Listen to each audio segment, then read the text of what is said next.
bonjour à tous. Alors, cette année, je me suis un peu compliqué la vie. Je voulais parler d'un... Alors, le titre est volontairement abscon, donne pas envie, mais je vais essayer de faire mon mieux pour vous parler d'un truc que je trouve très intéressant. Donc, on va parler de plein de sujets dont je ne suis pas expert, d'informatique, d'IA, de chimie, de physique. Volontairement et par but pédagogique, je vais simplifier beaucoup de choses. Donc, pour ceux qui connaissent les choses mieux que moi, merci de ne pas toujours me reprendre tout de suite. Donc, le plan, on va déjà faire un peu d'histoire de ce qu'on appelle la biologie structurale, qui vous expliquera pourquoi ce domaine de la science a été l'objet de plusieurs prix Nobel, et en particulier celui de chimie l'année dernière, en raison de la découverte d'AlphaFold, dont on parlera tout à l'heure. Je vais essayer de faire une autre chose un peu plus compliquée, c'est de vous faire participer tout à l'heure. Donc j'aimerais bien que vous vérifiez si vos téléphones ont un petit peu de réseau. Je vais vous demander de télécharger, de vous connecter sur un site via un QR code. Et je vais vous demander d'utiliser l'IA pour essayer de résoudre un cas clinique de SLA. Je ne suis pas sûr du tout qu'on y arrive. J'ai des taupes au cas où personne ne répond dans l'assemblée. Et on va voir si ça marche. Donc, je vais vous parler déjà de ce qu'on appelle, donc je pars des bases, de ce qu'on appelle le dogme central de la biologie. Enfin, c'est plutôt le terme anglais, parce que le dogme, ça fait un peu religieux. Mais en gros, la théorie fondamentale de la biologie, qui consiste à dire que on a de l'ADN qui est transcrit en ARN et traduit en protéines. Pour le moment, tout va bien. Autre notion que je vous rappelle, le code génétique, l'ADN est transcrit en ARN, donc là je prends l'exemple d'ATG qui est transcrit en ARN AUG, qui donnera l'acide aminé méthionine, et une protéine, vous savez que c'est une succession d'acides aminés. D'ailleurs, ces protéines, on en décrit plusieurs structures. La structure primaire, c'est la plus simple, donc à droite, je ne sais pas si j'ai un laser, hop, si, là. Donc ça, c'est un acide aminé. Et donc, il y a une partie positive, une partie négative, et ces parties, par contiguïté, elles se collent entre eux, c'est ce qu'on appelle les liaisons peptidiques. Ça, c'est la forme de liaison de plus simple des acides aminés, et ça fait une sorte de petit collier de perles qu'on appelle la structure primaire. Il y a des structures plus complexes, qu'on appelle les structures secondaires, qui sont liées, elles, à un autre phénomène physico-chimique qui s'appelle les liaisons hydrogènes. Mais ce qui nous intéresse pour cette présentation, c'est ce qu'on appelle la structure tertiaire, qui est la structure tridimensionnelle de la protéine, dont va dépendre la fonction de la protéine. Et ça, c'est la chose la plus importante. Je ne parle pas des structures quaternaires qui sont le mélange de structures tertiaires. Donc, ce dont on va parler, c'est comment la science, depuis 100 ans, va essayer de deviner la structure tridimensionnelle de ces protéines. Donc là, c'était juste pour vous dire, voilà, pour ceux qui ne connaissent pas, ça c'est une protéine normale. Mais si elle est un peu bizarre, mal foutue, elle ne marche plus. Alors, historiquement, comment on fait pour savoir la structure tridimensionnelle d'une protéine? Alors, les choses les plus anciennes, c'est ce qu'on appelle la cristallographie à rayon X. Comment on fait? Alors, ça date au moins des années 40, les premières techniques de cristallographie. On purifie une protéine, on en fait un cristal, on le fait traverser par un rayon X et il y a une diffraction, une image. Donc là, vous voyez c'est un musée, je pense que c'est un résultat des années 50, ça. Et à l'époque, on avait des taches sur des feuilles, et il y a des êtres humains avec des sortes de Lego géants qui mettaient des boules et des bâtons pour essayer de deviner la structure de la protéine. Ça prenait plusieurs années pour plusieurs êtres humains pour découvrir une structure protéique. Et la première qui a été découverte, c'était en 1957. Alors, la découverte de la structure de l'ADN, la cristallographie, c'est plus ancien, mais la première découverte d'une structure protéique, c'est en 1957. La myoglobine, alors lui, il faisait ça avec de la pâte à modeler. Alors, c'est pas très joli. Ça fait un peu caca. Donc c'est John Kendrew, prix Nobel 62. D'autres personnes importantes à connaître, c'est Christian Anfinsen, lui qui est américain, et qui a prouvé également que ce qui est très particulier, c'est que il y a une multitude de configurations possibles, mais les protéines prenaient toujours ce qu'on appelle dépensaient le minimum d'énergie possible. La structure finale est une structure qui dépense le minimum d'énergie. Et en 70, ça a été les premières bases de données de structures protéiques qui ont été résolues par la cristallographie. Alors, il y a d'autres technologies que la cristallographie, je ne vais pas rentrer dans le détail, mais ça c'est la technique historique. Et Leventhal, Cyrus Leventhal a décrit un paradoxe qui porte son nom, c'est que, étant donné le nombre de toutes les relations physico-chimiques que je vous ai parlé, le nombre de protéines différentes, en fait, le nombre de combinaisons possibles pour une protéine, pour prendre une structure, dépasse le nombre d'atomes de l'univers. Bon. Comment ça se fait qu'il y a une possibilité infinie qu'une protéine, au lieu d'être comme ça, elle est toujours comme ça, et dans un processus ultra rapide? Et donc la biologie structurale, c'est le domaine de la science qui essaye de comprendre comment la structure des protéines est codée, par combien d'étapes, et surtout comment le prédire. Donc très rapidement, ces histoires de cristallographie qui prennent des années, bien sûr, il y a toute une école qu'on appelle la biologie computationnelle qui essaie de se dire on va plus faire d'expériences, on va mettre des super gros ordinateurs qui vont simuler toutes les relations physiques, essayer de forcer, deviner à la place de faire des expériences. Et donc, par exemple, dans les années 90, les plus gros ordinateurs du monde étaient dédiés à ça, essayer de trouver la structure tridimensionnelle des protéines. Il y a un projet qui s'appelle Rosetta, par exemple, qui était très connu. C'est chaque personne dans le monde pouvait télécharger un logiciel et donner une petite partie de sa carte graphique pour qu'un méga ordinateur mondial essaye de résoudre des protéines. Il y avait aussi un jeu qui s'appelle Foldit, qui est une sorte de concours où n'importe qui pouvait essayer, en fonction d'une structure, de replier pour que ça tombe bien, pour qu'il y ait le minimum d'énergie. Enfin, ça, c'est les années 90 et début 2000. Et donc la question était, est-ce que l'informatique va dépasser ce qu'on appelle les expérimentateurs? Donc il y avait deux classes de chercheurs sur la structure des protéines, ceux qui faisaient les expériences et ceux qui faisaient de l'ordinateur. Et ils ont fait une sorte de concours dans les années depuis 1994, où dès qu'il y avait une nouvelle structure protéique qui était découverte, les computationnistes, ceux qui faisaient de l'ordinateur, devaient essayer de deviner la vraie structure finale. Et on partait du principe que s'ils arrivaient à 90% de précision, ça faisait aussi bien que la cristallographie ou les choses comme ça. Et pendant les premières années, c'était globalement très très mauvais. Les ordinateurs étaient très mauvais. Jusqu'en 2014, ils atteignaient à peine 30% de précision, à tel point qu'on s'est dit que les ordinateurs actuels ne pouvaient pas deviner une structure protéique à l'avance, et il n'y avait que l'informatique quantique qui pourrait le faire.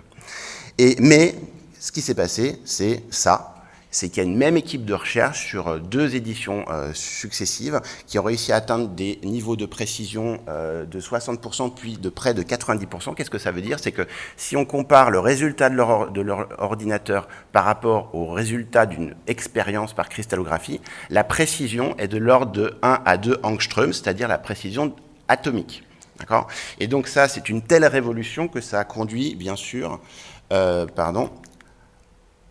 Alors, qui est-ce qui a découvert ça? C'est l'équipe de DeepMind, qui a été rachetée par Google, qui avait, en 2015, par un système d'IA dont je vais vous parler, déjà battu le premier joueur de Go professionnel. Et ces 3 personnes donc, sont prix Nobel depuis l'automne dernier, 2 Anglais et un Américain. Alors, par le biais de cet article-là, donc on va essayer de détailler, que je vais essayer de vous expliquer. Donc un petit rappel de l'IA. L'IA, c'est ni plus ni moins une technique pour essayer de répondre. Donc on donne une entrée, on veut un résultat particulier, et l'IA va essayer de deviner une fonction mathématique. C'est purement des mathématiques. Et il y a 2 grandes étapes très importantes dans l'IA. La première, c'est il faut que l'IA apprenne. Et donc tout dépend de la base de données, de la qualité de la base de données. Là, je vous donne certains termes. Là, on va parler d'apprentissage auto-supervisé, c'est-à-dire que l'IA va s'entraîner sur des bases sans intervention humaine, parce que je ne sais pas si vous savez, les anciennes IA, par exemple pour celles qui décodaient les images, il fallait qu'il y ait un être humain qui dise ça c'est un petit chaton dans un truc, ça c'est un truc comme ça, et il y avait des sortes d'esclaves dans le monde entier qui codaient les images pour faire travailler les IA. Ça c'est l'apprentissage supervisé. Mais là c'est l'IA qui d'elle-même va deviner il n'y a pas besoin d'intervention humaine, on appelle ça le pré-training. On peut lui donner des contraintes qu'on appelle le fine-tuning. Je vous dis, je ne vais pas rentrer en détail dans tout, mais c'est pour que vous en ayez entendu. Et ensuite, il y a eu une fois que la base s'est entraînée, on a besoin d'un réseau de neurones. Pourquoi ça s'appelle un réseau de neurones? Parce que les gens qui ont voulu développer l'IA ont voulu, dans un premier temps, depuis les années 50, copier le cerveau. C'est pour ça que ça s'appelle un réseau de neurones. Et il y a eu différentes générations. Et la génération la plus importante, celle que utilisait ChatGPT, celle qui a permis le prix Nobel ici, c'est un modèle qu'on appelle Transformer. Alors pareil, je ne vais pas vous expliquer ce que c'est un Transformer, mais c'est le truc le plus récent. Vous pouvez faire sur YouTube des vidéos de plusieurs heures, où c'est très intéressant. Et ce Transformer dépend de ce qu'on appelle l'attention du système. Ça, c'est des mots-clés que je vous donne, mais c'est les trucs le plus à la mode. Ça, c'est l'IA moderne actuelle pour ChatGPT, ça, l'attention. Et alors, comment marche AlphaFold? Eh ben, ça paraît compliqué, mais donc, il y a 3 étapes. La première étape, c'est l'entraînement sur la base de données, que je vais vous parler. Ensuite, il y a ce fameux transformer qui est le réseau de neurones, et puis après, il va fabriquer, simuler la protéine 3D. Et donc, comment il s'entraîne? Il va s'entraîner sur 2 choses principales. Premièrement, il va regarder, pour une séquence donnée, il va la comparer avec toutes les séquences identiques dans les autres espèces animales ou végétales qui existent, en partant du principe que si des nucléotides sont conservés, ça a un lien probablement avec le fait qu'ils soient extrêmement importants pour la protéine, et ça peut donner également des indications sur la géométrie de la protéine. Ce que je veux dire par là, c'est que si, par exemple, il y a toujours, par exemple, donc là c'est l'humain, ça c'est les autres animaux, il va regarder, il va s'entraîner, essayer de voir c'est quoi les paramètres redondants. Par exemple, s'il y a toujours celui-là à côté de celui-là, c'est que probablement il doit être prêt au niveau de la protéine. Ça, c'est la première partie, donc il va se baser sur des données de l'évolution. L'autre chose, c'est que sur une base de protéines déjà déterminées, dont on connaît la structure, il va s'entraîner et faire ce qu'on appelle une représentation par paire. Peu importe, il va essayer de simuler tous les liens géométriques potentiels sur une base de données connues. Donc il va se baser en fait sur 2 choses, l'évolution et la géométrie des protéines déjà connues. Il passe par le réseau de neurones, et là, c'est pour ça qu'il y a le prix Nobel, c'est qu'on passe dans les années 50 à une découverte de protéines tous les X années, et là, brutalement, ils mettent en ligne 200 millions de protéines. Et je ne vous parle pas d'AlphaFold 3, qui est encore meilleur. Les applications sont hyper importantes parce que, bien sûr, ça permet d'étudier un tas d'interactions entre différentes protéines. Ça permet aussi de faire des médicaments parce que là, on part de l'ADN, il vous devine la structure, mais on peut faire le contraire. Vous pouvez lui demander, j'ai une protéine avec un récepteur, je veux un médicament qui le bloque. Et en fait, il va simuler la représentation 3D, en déduire la séquence d'ADN. Ensuite, il suffit de la cloner dans des cellules en culture et il vous fabrique le médicament. On peut faire dans le sens inverse. Ça permet aussi, dans plein d'autres domaines, vous pouvez lui demander de fabriquer une enzyme qui va tuer un plastique qui tue l'océan. Il y a plein de choses. Alors, et là, on va l'utiliser. Alors, quel est le lien avec la SLA? Et donc là, je vais vous faire essayer un dérivé d'AlphaFold qui est AlphaMilSense. C'est un système de prédiction de tout ce qu'on appelle les substitutions. Parce que vous savez que les mutations les plus fréquentes dans la SLA, c'est par exemple un A qui est remplacé par un T, un C qui est remplacé. C'est une seule substitution qui est responsable souvent de la maladie. Et ce système va simuler toutes les substitutions possibles chez l'être humain. Je vais vous expliquer comment. Donc, déjà, AlphaFold 2, dont on vient de voir, va prédire la structure 3D. Et le modèle va s'entraîner sur, pareil, l'histoire de l'évolution des protéines. On va volontairement lui cacher, il va se cacher tout seul, il va se faire des petites farces. Tiens, j'essaye de deviner quel est cet acide aminé, et il s'entraîne comme ça pendant des heures, et il va lui-même être capable de prédire, pour un individu donné, quel est acide aminé est présent à ce moment-là. Et ça va être comparé surtout avec des bases de données qui sont humaines, parce que comme on sait si le logiciel, il faut le comparer à quelque chose, et on va le comparer à ClinVar. ClinVar, c'est une base de données de toutes les mutations humaines, mais c'est des êtres humains qui ont dit cette mutation est pathogène, et on va voir s'il fait mieux que ClinVar. Et en fait, oui, je vais vous montrer comment on l'utilise tout à l'heure. AlphaMilSense est désormais le meilleur logiciel pour simuler la structure d'une protéine. Donc ça, c'est ce qu'utilisent les généticiens, et est même meilleur que certains tests expérimentaux.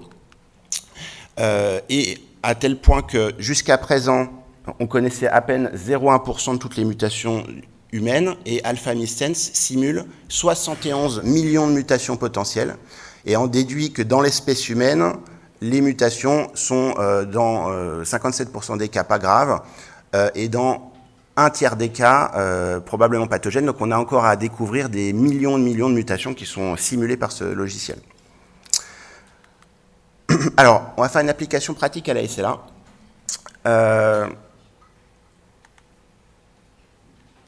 Donc c'est un cas clinique récent. Donc là, je vais vous demander d'utiliser AlphaMilSense.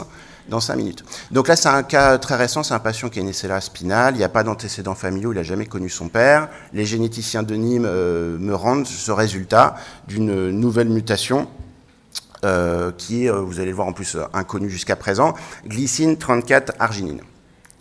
La question importante, c'est est-ce que je dois le traiter par tofersen, et ce que j'aimerais bien vous faire, c'est vous qui allez me dire s'il faut le traiter par tofersen ou pas, en utilisant alfamycens. Voilà, tout le but de ma truc était là. Voilà. Donc, comment on fait pour savoir si un variant est pathogène? Je vous rappelle que les généticiens utilisent ce qu'on appelle les critères ACMG. Les critères ACMG, c'est ceux qui permettent de dire qu'un variant, parce qu'on ne parle plus de mutation, on parle de variant, soit le variant est pathogène, soit il n'est pas pathogène. Et donc, comment on sait si un variant est pathogène? La première chose à faire, on va regarder s'il est fréquent ou rare dans la population. Si vous avez un variant suspect de SLA, d'être responsable de SLA, mais qu'il est présent dans 50% de la population, c'est certainement qu'il n'est pas pathogène. D'accord ? Ensuite, il y a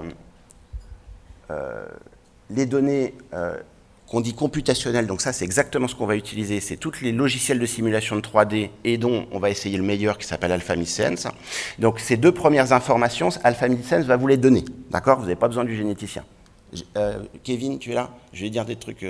On a encore besoin des généticiens, mais le but, c'est comme si on était dans un monde hypothétique où il y avait, on avait juste des séquenceurs, plus de généticiens. Vous êtes tout seul avec des résultats et vous devez essayer de répondre à la question. Donc, ça, je vais vous le faire utiliser en 5 minutes. Les autres facteurs qui nous disent qu'un variant est pathogène, c'est ce qu'on appelle les données fonctionnelles, mais ça, c'est des tests en laboratoire qu'on n'a jamais. Les données de ségrégation, est-ce que le variant suspect est présent chez plusieurs membres de la famille? On l'a jamais, comme dans le cas que je viens de vous présenter quand il y a un seul cas. Les données de novo, on les a jamais parce qu'il faut avoir les parents. Les données alléliques, ça c'est pour le récessif.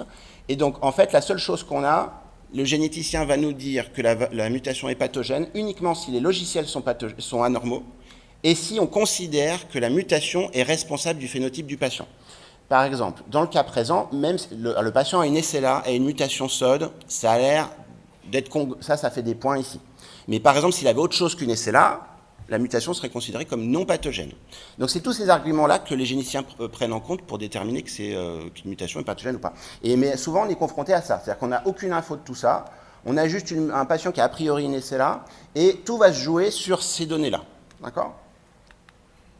Alors, le QR code. Alors, il y a plusieurs interfaces pour alfamycens. Il y en a une magnifique que je vais vous montrer et il y en a une ultra moche que vous êtes en train de télécharger. Parce qu'en fait, elle ne passait pas sur les portables. D'accord ? Je vais vous montrer la belle après. Mais... Donc, quand vous êtes sur le truc, vous cliquez dans Search et vous faites SOD1. Déjà, est-ce qu'il y en a qui ont réussi à aller sur le site ou pas ? Ouais. Et vous faites Search SOD1 et là, il y a un menu déroulant absolument dégueulasse avec la simulation de toutes les mutations possibles sur le gène SOD1. D'accord ? Moi, j'en ai un plus beau. Ça, c'est sur les ordinateurs. D'accord ? Je vais vous montrer, il est beaucoup, beaucoup plus joli. Donc, moi ce que j'ai, c'est cette fameuse heatmap de SOD1. Donc, alfamycens a simulé toutes les mutations possibles sur SOD1. SOD1, c'est 154 acides aminés. Il y a 20 acides aminés. Donc, il y a 3000 mutations possibles sur le gène SOD1. D'ailleurs, je me suis amusé à compter, je vous rappelle donc les rouges, c'est les pathogènes, les bleus, c'est les pas pathogènes.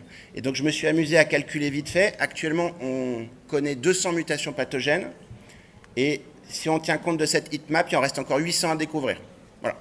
Et surtout, si on repasse les anciennes 200 mutations, on a 15% d'erreur. Voilà.